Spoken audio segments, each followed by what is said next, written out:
Good morning. It's Friday, February 28th. It is the last day of February and the last day of the week. So this weekend should be kind of special.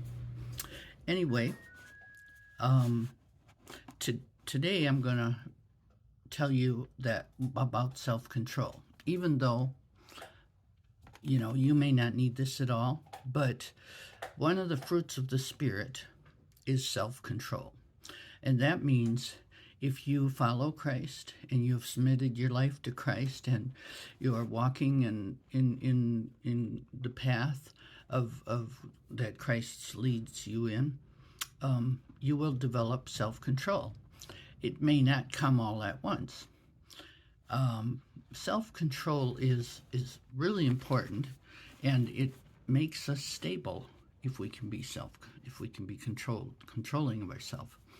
In Proverbs 16:32, it says, "He who is slow to anger is better than the mighty, and he who rules the spirit than he who takes a city."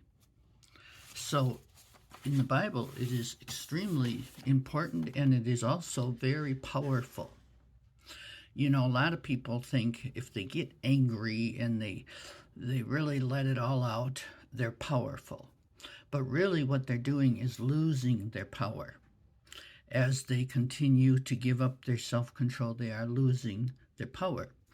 Where if you control yourself, you control your actions, you control your voice, you control the words that you say, then you have power. In fact, you have more power than the mighty and someone who rules a city, which is true nowadays because some people rule a city that don't have any control, and they should learn self-control from God. But, it can be something little that you blurt out and you say and you wish you hadn't said it, or it can be something big where you actually hurt somebody physically or emotionally or mentally. And that is not according to God. Self-control is everything. If you are angry, you can be angry. We all feel anger. Anger is not a sin. What's a sin is acting on it. And in the Bible it says, be angry and do not sin. Go into your bedroom and lie down and basically talk to God when you're angry. So that way you don't say anything to hurt someone. You don't do anything to hurt someone. You just calm down first. You gain self-control. Isn't it wonderful, a thought that you can control your own self in any situation, no matter what happens? You can control yourself. That is the fruit of the Spirit, and that is a beautiful thing. And when you're out of control, you're not powerful. You are losing your power. And when you're hurting someone, you're sinning. You are literally sinning. Just because you're angry does not give you the right to hurt someone.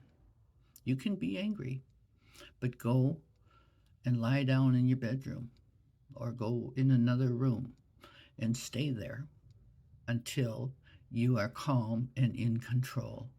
And you'll get better at it if you practice it. But if you don't practice it and you just say, well, yeah, you don't mess with me when I get mad, if you practice it, you'll get better. But if you don't practice it, you won't get better. So every time today you have, road rage is a big thing. People, they think it's okay to yell at cars.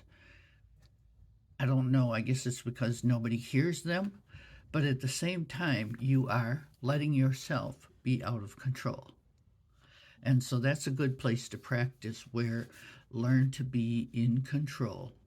Don't say anything. Once that comes out of your mouth, you have let that anger out and you have lost your self-control. And I see people who have road rage and they get worse and worse because they get in the habit of doing it. So that's another thing. Let people ahead of you. Let people ahead of you in the cars. Let them ahead of you in the line. Be patient. Be calm. That's all fruit of the Spirit, and that will lead to self-control. It's okay. Nothing's going to happen if you are 1 minute late or whatever. Okay? So, you think about that this weekend. I hope you have a great weekend. And God bless you.